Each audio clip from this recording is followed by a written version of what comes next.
Saudações, comunidade escolar!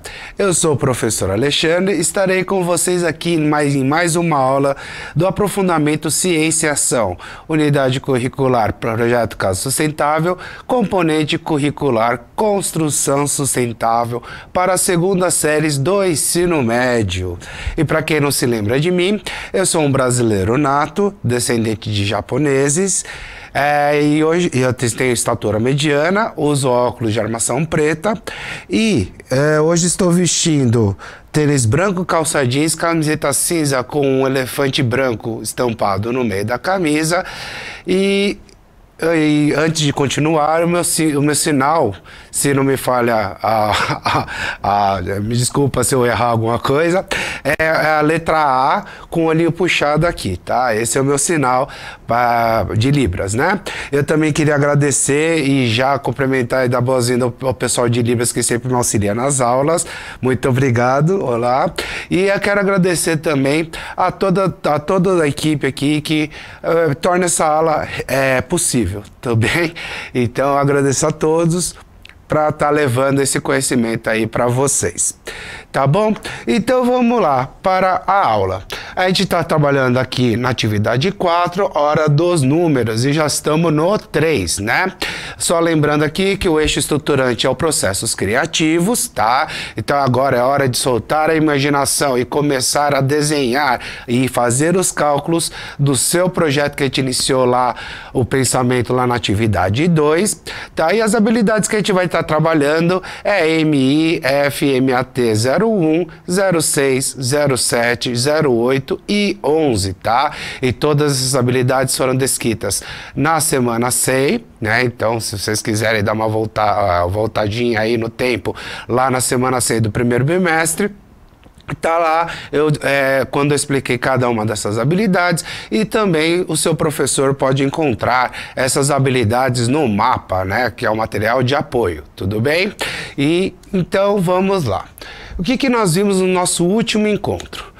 O que a gente viu é calcular a quantidade e o custo de tijolos necessários para a construção da casa cuja planta baixa foi feita por nós, né? Então, eu peguei um lote seguindo as leis lá de Xandópolis, lembra?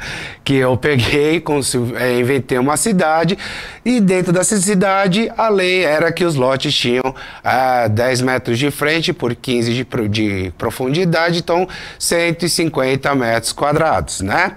E aí, desse lote retangular, né, que já estava lá na lei, a gente montou uma planta baixa, né, de uma casa e depois eu fiz em 3D essa casa, tá? Essa maquete dessa casa.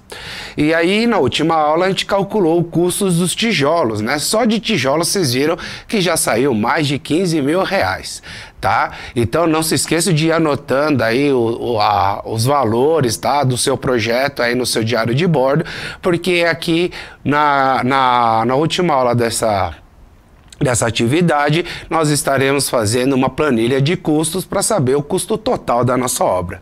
Tudo bem? Então vamos continuar aqui. Mas lembre-se, para construir não basta só tijolos. Há ainda cimento, encanamento, parte elétrica, todas as outras coisas que envolvem, né?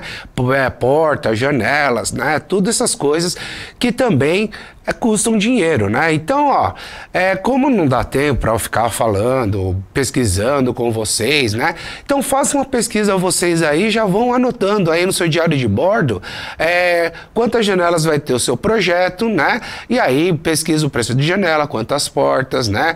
Precisa pensar também no encanamento, na saída de esgoto, todas essas coisas aí, quanto de cimento vocês vão ter que comprar para estar colando os tijolos, né? Ou se vocês quiserem usar cola branca, como o engenheiro lá do sul fez, né? E aí a escolha é de vocês, o projeto é de vocês, tudo bem? E aí, essa parte aí de construção, tá? Eu deixo para vocês darem continuidade na pesquisa aí e anotarem aí no seu diário de bordo, tá?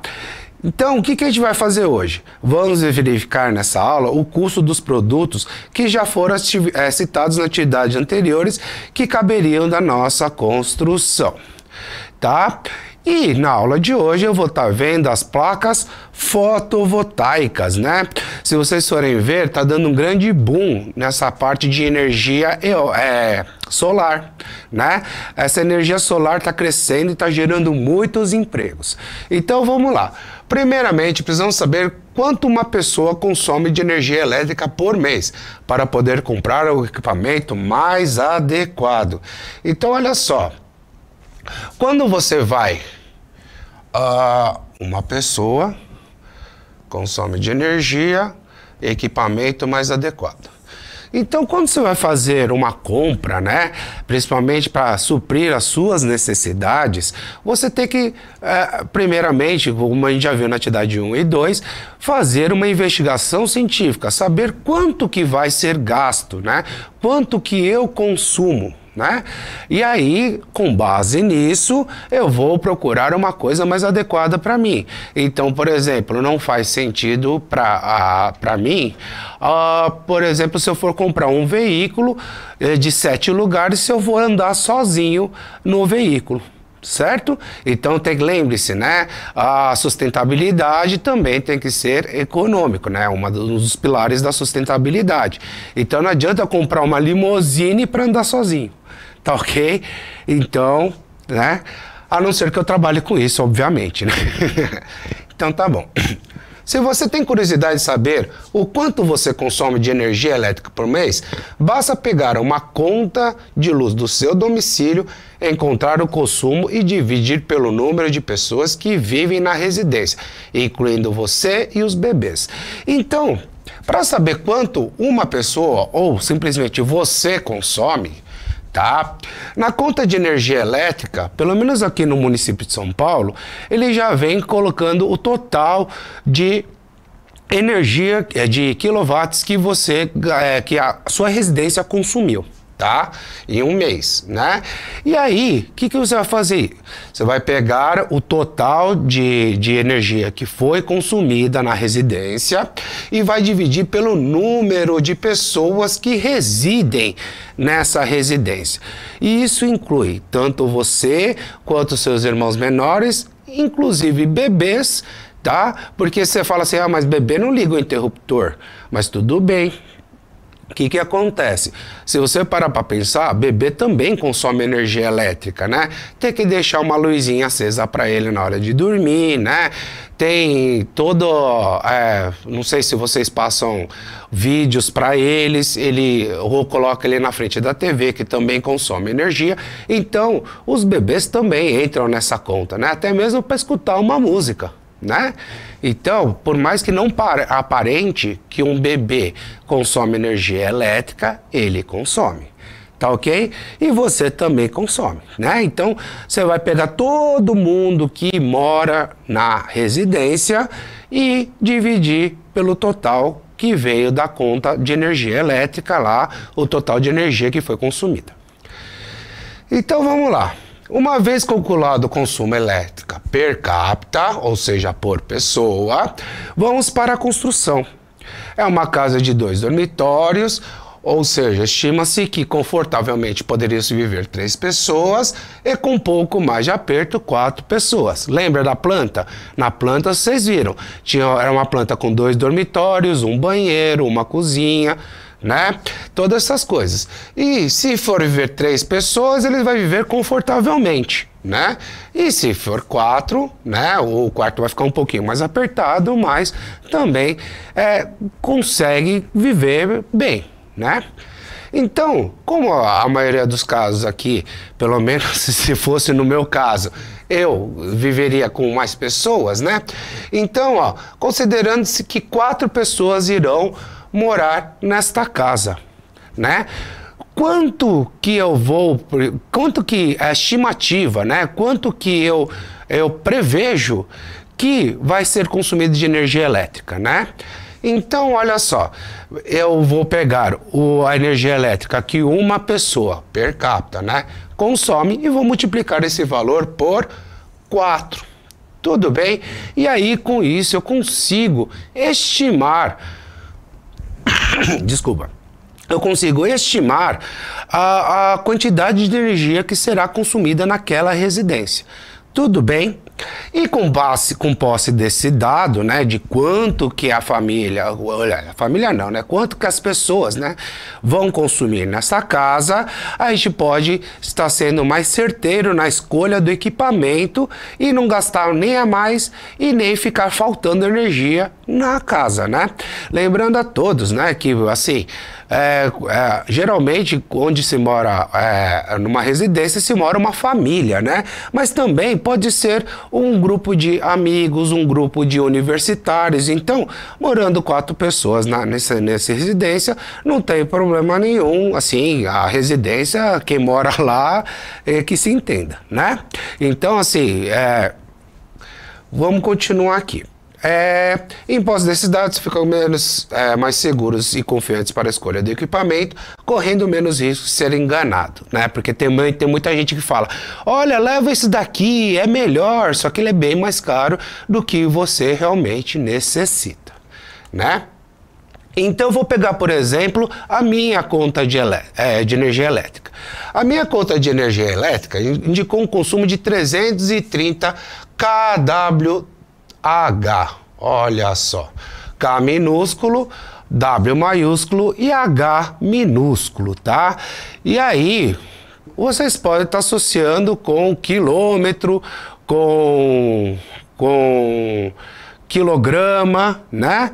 E realmente esse K aí tem a ver com isso daí, tá? Então, o que vocês podem não conhecer esse W maiúsculo e o H talvez vocês conheçam também e reconheçam de outras coisas, tá ok? Então, ó, eu não vou falar para vocês porque depois eu vou pedir para vocês pesquisarem o que é isso, tá ok? Mas, como vocês podem perceber, é uma unidade, tá? Uma unidade de medida. Agora, de que? Provavelmente de energia elétrica, né? Então, na minha conta de energia elétrica indicou 330 kWh. Como na residência vivem 3 pessoas, o consumo per capita seria de 330 dividido por 3. Ou seja, o consumo per capita é de 110 kWh. Tudo bem? Por mês. Cada pessoa que consumiu. Tudo bem? Então, contando banho, né? Porque meu chuveiro é elétrico, né? Contando tudo, a luzinha que fica acesa à noite e depois apaga durante o dia, contando todos os mínimos detalhes, a geladeira que não desliga, deu 110 kWh que eu consumo, tá? Então, se vocês não sabem o que é kWh, dá uma pesquisada. Tá ok? Então, ó, e eu também vou usar uma outra unidade de medida, que é o kWp. Essa primeira, você já pode ter uma boa ideia, né? Essa primeira é mais comum aparecer. Essa segunda aqui, que é um pouco mais difícil aparecer, tá? Porque ela está ligada diretamente para as placas fotovoltaicas. Então, faça sua pesquisa aí, que vocês vão ver que vai aparecer. É só colocar, quando vocês começarem a pesquisar sobre placas fotovoltaicas, você vai ver que essa unidade de medida vai começar a aparecer e vocês vão entender por que ela recebe essas letras. Tudo bem? Então, ó, façam uma pesquisa e confirmem ou retifiquem sua primeira impressão sobre essas unidades de medida que vamos estar utilizando, tá ok? Então vamos lá. Então, para a nossa casa, podemos estimar um consumo, já que tem 4 pessoas, de 440 kWh. Tudo bem? Então, é uma casa que vai consumir 440 kWh. Então, agora que eu já tenho essa estimativa de consumo de energia elétrica por mês, né? Dentre os vários modelos e de equipamentos que existem no mercado, tá? Podemos fazer uma pesquisa para saber qual é o equipamento mais adequado para a nossa necessidade. Quando vocês estiverem fazendo a pesquisa sobre placas fotovoltaicas, vocês vão ver que existem várias faixas de equipamento. Tá? Tem uns que são mais baratos e tem outros que são mais caras. Só que eu só chamo atenção para um grande detalhe, tá?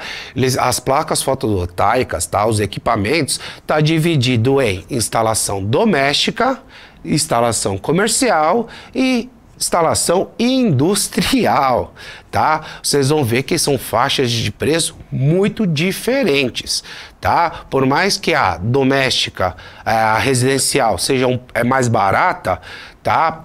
A comercial já é bem mais caro e a industrial é muito mais cara, mas também gera muito mais energia. Tudo bem? Então vamos lá. Com esse valor, podemos fazer uma pesquisa para saber qual é o equipamento mais adequado para a nossa necessidade. No nosso caso, seria o equipamento de 4,45 kWp. Olha só, apareceu kWp. Então, quando vocês fizerem sua pesquisa, vocês vão ver os modelos que tem de placa voltaica para residência, se você está construindo, se o seu projeto é uma casa. Para o comércio, se você está pensando em um serviço, né? Indústria, acho que ninguém está pensando, mas caso você esteja pensando, né? Saiba que tem o equipamento para a indústria, tá? Então, eu já escolhi aqui o meu equipamento, que dá conta desses 440 kWh. Então, considerando o custo total do projeto, de um sistema de energia solar fotovoltaica residencial de aproximadamente R$26 mil, ó. Então, estou estimando que seja R$26 mil, tá? Pode ser um pouco a mais, pode ser um pouco a menos, tá? Aí a sua pesquisa que vai falar. Será que valerá a pena essa instalação? Então, vamos pensar um pouquinho. Então, primeira coisa que vocês têm que observar. A primeira coisa que você tem que observar é se no local onde você quer fazer sua construção tem muito sol. Porque se não tiver muito sol, não adianta colocar placas fotovoltaicas, né? E por mais que a região tenha muita insolação, muito raio solar, você precisa ver o que tem ao redor. Se tiver muitos prédios e sua construção for baixa, a sombra dos prédios vão estar atrapalhando na eficiência das suas placas fotovoltaicas, né? Então também a escolha da região aonde você quer construir é importante. Tudo bem? Então, ó, você está vendo? A parte de investigação científica é muito importante. Você vai pesquisar a região onde você quer construir, você vai bolar o protótipo lá de como você quer que fique, você vai ter que verificar se é possível, através das leis, fazer esse projeto para só depois correr atrás dos materiais e iniciar a construção. Tudo bem? E aí, vamos pensar aqui. Uma grande desvantagem desse é esse custo total do projeto, estimado em R$26 mil. E quando eu estou falando que o preço total do projeto é de R$26 mil, não são só as placas, tá? É a placa, mais a instalação, mais a autorização. Então, lembra lá quando eu fiz a entrevista com o engenheiro Guilherme e com a arquiteta Júlia? Eles falaram que quem está vendendo esse serviço de placas fotovoltaicas é o que vai vir com a legislação tudo prontinha para você. Tá? Então, você como consumidor dessas placas, né? O fornecedor que vai te vender esse serviço, esse produto e esse serviço, é o que tem que estar tudo dentro da legalidade. Ele que tem que correr atrás dessa parte burocrática, tudo bem? E entrar em contato com o fornecedor de energia elétrica aí da sua região e fazer a instalação tudo direitinho, tudo bem? E continuando, né? E o custo de manutenção, porque não é só instalar, tem que fazer a manutenção para durar até 25 anos ou mais, né? Porque essa é a estimativa de vida mais ou menos de uma placa fotovoltaica. Então ela vai girar em torno de R$5 mil, né? Em 25 anos. Pode durar um pouco a mais, pode ficar um pouco a menos, depende tudo das condições climáticas também, né? Então, portanto, o custo total nesses 25 anos seria de R$31 mil. Se você parar para pensar um pouco, nossa senhora, R$31 mil é muito dinheiro, né? por mais que você pegue e parcele em 10 vezes, em 100, 20 vezes, eu não sei quanto que o pessoal consegue parcelar esse serviço, R$31 mil é dinheiro considerável, né? Logicamente que eu estou supondo esses valores, tá? Só que, por outro lado, temos um equipamento que tem uma vida útil em torno de 25 anos. Tudo bem, isso já foi falado. Gerando em torno de 447 kWh por mês. Opa! Se você for ver, ele supre a necessidade da casa. Então, teoricamente, não teria a conta de energia elétrica, né?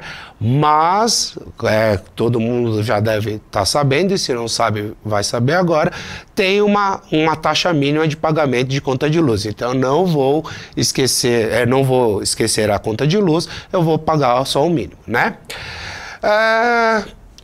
Ou seja, praticamente sem a necessidade de energia elétrica, mas é claro que depende dos fatores. É verdade, também depende dos fatores naturais, né? Se for um mês muito nublado, se choveu muito, né? Se não teve muito sol, né? Então também depende disso aí, né? E tem a taxa mínima, que vamos supor que seja de 45 kWh. Então, se sua casa está ligada à rede da companhia de energia elétrica, ele vai ter uma cota mínima de um pagamento mínimo, tá? Que eu estou supondo que seja de 45 kWh, tá? Então, se eu for colocar no papel, eu vou estar economizando 402 kWh por mês. Tudo bem? Então, quanto que isso vai gerar de economia em dinheiro? Então vamos passar, transformando esse valor para a moeda, e supondo que 1 kWh custe 90 centavos, temos uma economia de R$ 361,80 por mês. Olha só. Então, por ano, a gente teria uma economia de R$ 4.341,60. Então, se mantivermos esses valores fixos, né? Porque nunca sei quando vai mudar de bandeira ou coisa do tipo, né? Quando vai virar bandeira vermelha, amarela, porque isso também depende das condições climáticas, se vai chover, se não vai chover, essas coisas, né? Então, ó, vamos supor que manteve tudo normal, o que vai acontecer? A gente teríamos pagado todos os custos de 25 anos, ou seja, os 31 mil reais, em 8 anos. Olha só. Então, em 8 anos, eu pago o equipamento, o projeto e a manutenção, e eu vou ter mais 17 anos aí, digamos assim, livre, entre aspas, né, de faltar energia na minha casa ou coisa do tipo, tá? Então, olha só, restando mais 17 anos só de economia ou ganho. E quando coloco economia ou ganho, é porque eu vou estar deixando de gastar aquela quantidade que eu gastaria. Tudo bem? E eu poderia estar utilizando esse dinheiro aí em outra coisa. Então, é uma coisa que é de se pensar. Sem contar que, geralmente, as empresas dão garantias que podem diminuir seus custos com a manutenção. Eles dão garantia nas placas fotovoltaicas, tá? Então, o professor Tony, na atividade 1, deve ter comentado com vocês o tempo que as empresas dão de garantia. Então, não é só, instalei, tá tudo certinho, tchau, agora se vira, né? Não, tem a garantia da placa, então se a placa estragar, eu não vou precisar comprar uma nova placa, porque só uma placa já é um custo considerável, né? Então, dependendo do que acontecer aí no decorrer do tempo, as empresas trocam a placa para vocês sem custo, porque está na garantia. Tudo bem? Então, lembrando que é um exemplo, são valores estimados e que os valores do custo total do projeto, manutenção e valor do kWh podem variar conforme o tempo, tá? Então, eu fiz uma estimativa, eu não coloquei valores reais, tá? Eu fiz uma média de valores que eu encontrei, para ser bem sincero com vocês, tá? É um exemplo mais ou menos para ter uma ideia, tá? Então, olha só, que eu vou pedir para vocês. Agora que a gente já viu aí o estudo de colocar ou não as placas fotovoltaicas para ter energia solar no nosso projeto, né? Que é a casa que eu mostrei para vocês na aula passada.